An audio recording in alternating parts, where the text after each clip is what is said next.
Moundiaye Cissé ci Evenprod Média nitu Tëngéej la mu ngi dooree ca Diamaguène ci wetu figure yu société civile yu mel ne Mariam Sow ak Enda Thiermonde. Moundiaye Cissé boobule màgg fi bokk ak table ñi nga xamante ne ñoom lañ gën a ràññee ci langue politique bi ak ci bépp secteur fii ci Sénégal kilifa yi maanaam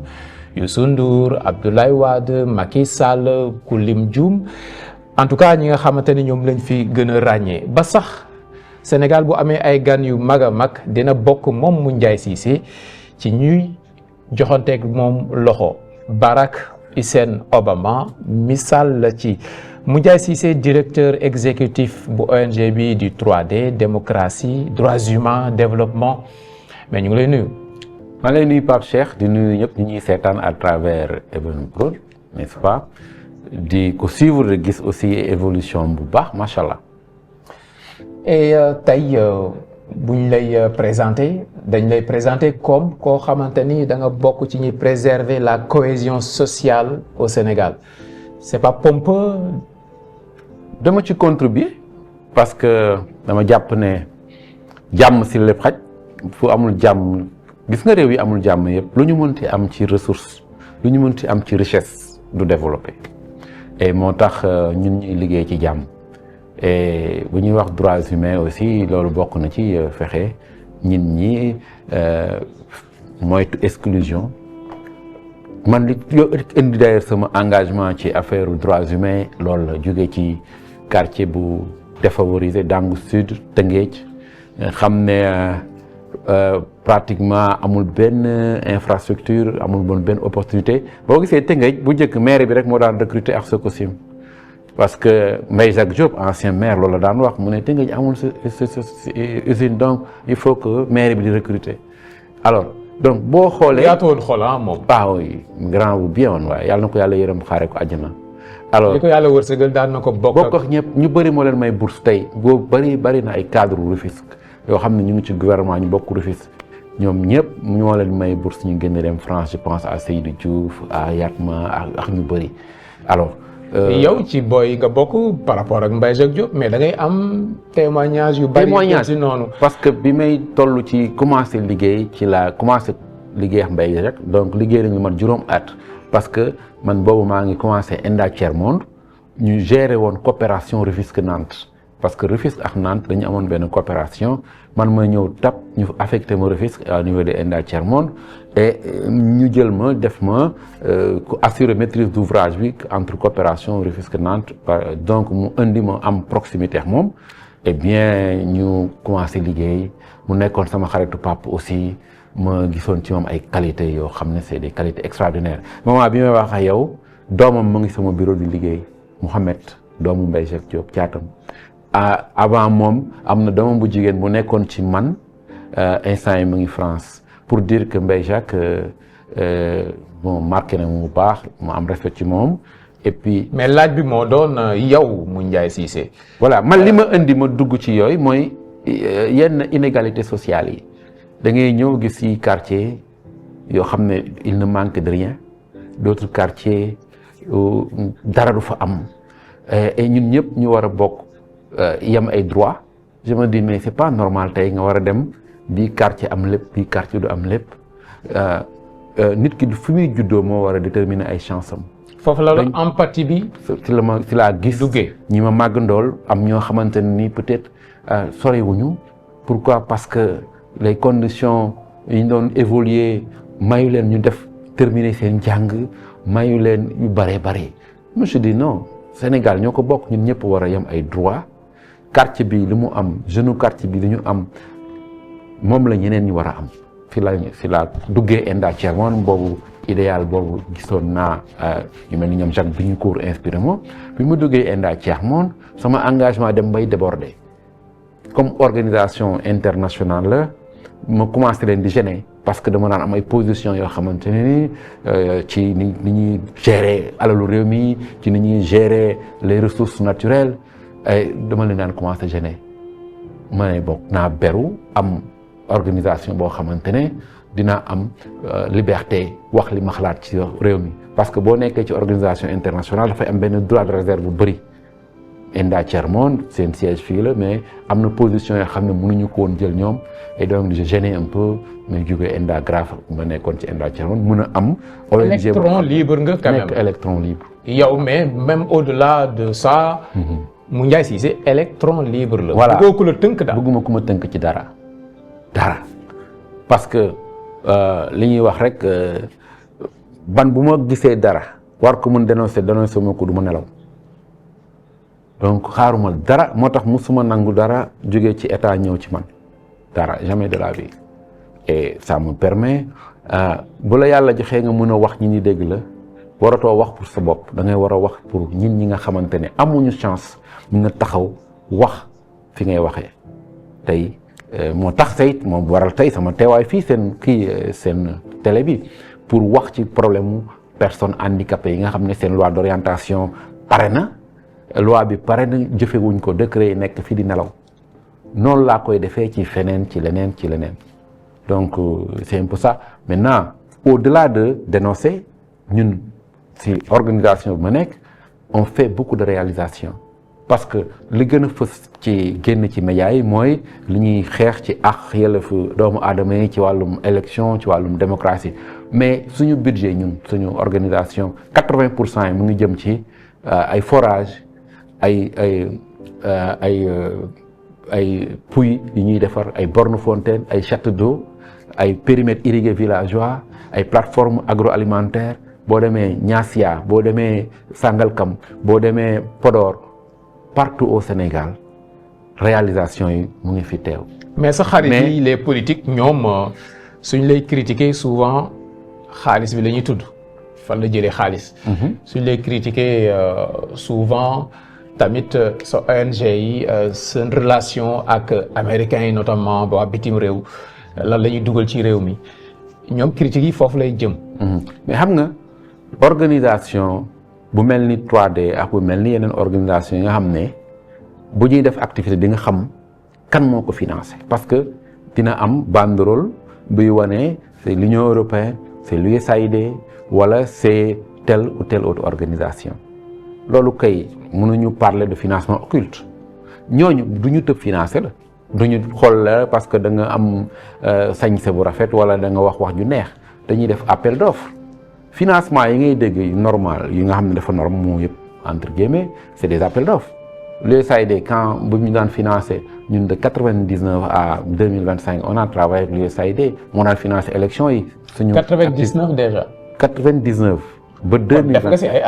at. Parce que j'ai commencé avec Enda Graph. Après Enda Graph, en 2008, je l'ai créé sama propre ONG. war nga mën a dawal oto bu chic. Non, man au-delà de mon ONG, j'ai mes activités personnelles. man sama tur lañ nga jëkk dégg quand même ñu may dégg ci ay ONG. man bi ngay dégg Moundiaye Cissé ci ay moi je suis promoteur Mbaye nee na Moundiaye Cissé ay bëgg yaayam ay Viviane ak yooyu man daan naa chaque 3 mois je faisais un spectacle j'avais une structure qui s'appelait 3P looloo tax d'ailleurs bi may créé 3D ma tuddee que 3D dama bàyyi yooyu parce que j'avais commencé avec 3P production prestation promotion. J'ai gagné beaucoup de marchés de colonies de vacances, d'arbres de Noël. Et Youssou Ndour bu génnaan cassette, on collaborait, je signais avec lui, tournée mi, je prenais une partie, je faisais des Moundiaye Cissé am na xaalis balaa ONG yi. Mais non, bi ma nekkee Graph, Enda Graph, ci laa créé 3P parce que dama ko créé structure boobu ànd ci samay 9 heures yooyu di dóor ay samay concert avec Viviane daana ma toog 3 mois te defuma spectacle soit avec Viviane soit avec Youssou Ndour soit avec même Akon on en a fait donc je faisais ça et boobu temps il y avait beaucoup de sponsors boobu temps la culture marchait au Sénégal ensuite au-delà de ça moi j'ai gagné beaucoup de marchés en termes de colonies de vacances ba Gambie j'en ai fait plusieurs des arbres de Noël et j'étais prestataire dans beaucoup de collectivités territoriales. Maintenant bi ma demee ba 2000 bay créer ONG 3D si là après wàññi activités yi nga xam te je faisais ça hors cadre professionnel Enda Graph parce que il me fallait prendre plus de temps parce que Enda Graph j'étais employé Enda Graph Enda Thiermone Mais quand j'ai créé mon ONG, il me fallait beaucoup plus de temps à consacrer au développement de l'ONG que je ne pouvais plus combiner les deux. Mais moi, au-delà des aspects société civile, j'ai mes propres activités. Moi, j'ai même une boutique avec mon épouse, une boutique de costumes africains. Moi, li may sol yëpp man maa koy ñëwal sama bopp. am nga ay clients yu am xaalis. Oui, man li may sol yëpp j'ai une boutique qui recrute, qui mobilise plus de 40 personnes. On fait dans l'habillement un peu. J'ai une marque qui s'appelle Moliga Design. Am nga ay tool tamit. Moi, j'ai investi beaucoup d'argent sur des questions, ça me permet d'avoir une autonomie financière et ne pas dépendre de l'État ou dépendre de quelqu'un qui me finance. C'est ça qui me permet d'avoir ma liberté. Et même, par exemple, Boy Hall, aujourd'hui, je suis même dans l'immobilier. Donc moi, j'attends pas, je compte pas sur la société civile pour vivre. Moundiaye Cissé est un homme libre. Libre et veut rester libre. loolu am na solo mais nooy subiree attaque yooyu ñi nga xam dañuy lëj bët sa am ak yu mel noonu loolu noo koy dundee. mais je suis carapacé moi bu ma carapacé wul jusqu'ici ma xam ne kon jarab boo defee 20 ans ci benn secteur nga comprendre ñan ñoo lay attaqué du la def problème. J'en rigole, mes enfants aussi en rigolent. Et mes enfants ils voient, ils rigolent parce que ils savent. Donc tant que yow tu quittes avec ta conscience benn nguur mënul ñëw ne moo la jox lii tu vois parce que daa wéy luñ la mën a jiñ te yow luñ naan buñ lay jiñ ne yow nguur la lay financé te yow mënuñu la waneel la dërëm bu la nguur jox mais macha allah tu n'as rien à te reprocher, tu dors tranquille. am na information bu ñu Mbaye Dièye Faye jox nee na ku bëgg yaayam la Moundiaye Cissé. boo fa duggee rek damay jooy yàq émission bi nag parce que kooku moom mooy sama lépp sama doom bu ma mënti am bu jigéen moom laa ko tuddee damay tuddee Adja Mati Marème Adja Mati te sama doomu jigéen yëpp sama yàlla ko tuddee tellement que je l'aimais parce que man caat laa donc ma maman et mon papa dañ ma jàppee woon comme presque seen sët man j'ai des frères et des sœurs yoo xam ne am nañ doom yi ma mag donc man dama juddu ci famille boo xamante ne moi une très grande famille macha allah alors samay sœurs yi su bëri mën nañ ma yaay donc ma maman et mon papa dañ ma couvé woon bi may juddu fekk naa sama papa retraité sama yaay aussi jëm mag man moo tax ma bi mais donnu ma ci ñoom alal mais dama donn ci ñoom encadrement parce que j'étais tout le temps avec mon papa partout où il veut. Mon papa était chef de gare premier chef de gare noir au Sénégal alors donc bi mu retraité nag si laa judd mu jógee gaaru Dakar ñëw Rufisque dëkk fa alors bàyyi këram Dakar ñëw parce que Rufisque de originaire donc j'étais H24 avec mon père donc c'est lui qui m'a donné une éducation bi me permettre ma mën a jéem a sortir du lot parce que j'étais dans un quartier défavorisé une famille aussi après bi mu retraité il y avait plus les moyens. te soufflé nañ ma benn mbir ci yow ak sa waajuru góor maanaam sa papa pour mu gën a yomb ci ñi déglu que du naan mukk soow pur sans la présence du fils loolu lan la xam nga gis nga mag ñi lu bëri dañ koy kii xam man sama papa sama xarit la woon sama yaay dama ko bëggoon sama papa mooy sama xarit boo xoolee comme ne yàlla ni mu def ci entre Mohamed ak Ibrahima man sama papa j'étais tout le temps avec lui alors fu mu añaa woon buñ koy jox soow piir daf ma yow même buy añ dañu kaay toog nga añ bu ma añul bu ma ñëwul du añ xam nga benn jour ma ne ko mais papa parfois lu tax nga may wax naanal soow ba pare mu ne ma lay wax benn chose mon père était polygame alors mu ne ma gis nga jigéen lu mu bëgg jëkkëram doomam la gën a bëgg jigéen doomam lay gën a bëgg man comme je suis polygame fu ma sama soxna joxee lekk ma oo sama caat mu jëkk ma lekk ba pare il le disait pour rigoler quoi parce que xam naa ne du ci def dara bu fekkee ne yow yaa ngi ciy naan xam nga boobu sama yaay ngi toog muy ree mu naan léegi say comme xam ne man donc man balaa may naan soo bi nga naan ko balaa may lekk affaire yi nga lekk ko donc du ma wax du ma def lu muy tere ma am beneen jabar du ma def lu may donc c'est un conseil que je donne amal jabar yu bari boo ko mënee. conseil que tu as appliqué. ça c'est. mu jaay polygame. ça c'est. D'accord. Pour le moment je suis pas encore polygame. Mais parce que Mariam a ngi seetaan émission bi xam nga doo ma dugal. Pour le moment je suis pas encore polygame laay wax parce que madame a ngi seetaan émission. Pour le moment j'ai une seule femme que j'aime beaucoup que j'ai connue à l'université. Une femme bi ma koy xam j'avais absolument rien du tout. Une femme boo xam te ne bi ma koy xam mobilette laa daan dawal ñu koy wax si avant ma koy xam il y avait pas la mobilette parce que je l'ai connue j'étais à l'université aw ma dul xorom cin mu xaar ko fi. je lui rends moo tax tey loo am bokk ak moom moo tax lu ma am boole ko moom bokk ak moom. mais ñi la jege nee nañ changement de classe sociale boobu. da nga ko teel a gëm teel ko wuti. gëm ne yow da nga war a am daal waroo dund ci pauvreté. am na benn anecdote bu ma benn chauffeur Enda wax. da daan wàcc. bu gaaree oto patron bi nga ne ko doo ma yóbbu Rufisque muy digal nga ne ko bàyyi ba sama oto yi ñëw yow du ma la yóbbaale. tu as vu parce que gëm-gëm moo am solo nit ki c'est pas parce que da nga ne judd ci quartier bu défavorisé que da nga war a yow accepter nit nekk sa kaw gëm-gëm dafa laaj d'abord uti xam-xam ba pare gëm am esprit fighting comme on dit fighting mën nga bañ sax jàng mais nga gëm na yow mii ñiy tekki fii gënuñu la mais nga def ko ci njubte ak ci fulla ak fayda lébu nag boo ko gisee lébu moom boo nee lébu rek fulla ak fayda la donc fulla jeex fayda ji bu ñëwee li ci des mooy uti xam-xam ba pare liggéey ñun loolu mooy suñu boo nee mu njaay si rek da nga naan doomu Tëngéej la mu njaay si c'est lébu la taalibe Cheikh man loolu laa jàpp ne moom la moo tax mbay ngay fay boo naan mu njaay si c'est kooku lébu la doomu Tëngéej je suis fier d'être fils quoi même su fekkee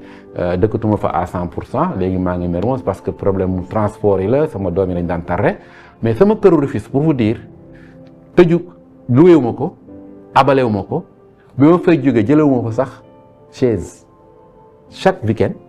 fa laay dem chaque fête chaque événement fa laay dem pour dresser. Ouais, mais Mermoz moo gën a chic comme quartier et puis vacances yi léegi. Paris la Mermoz sama bureau moo fa nekk benn et puis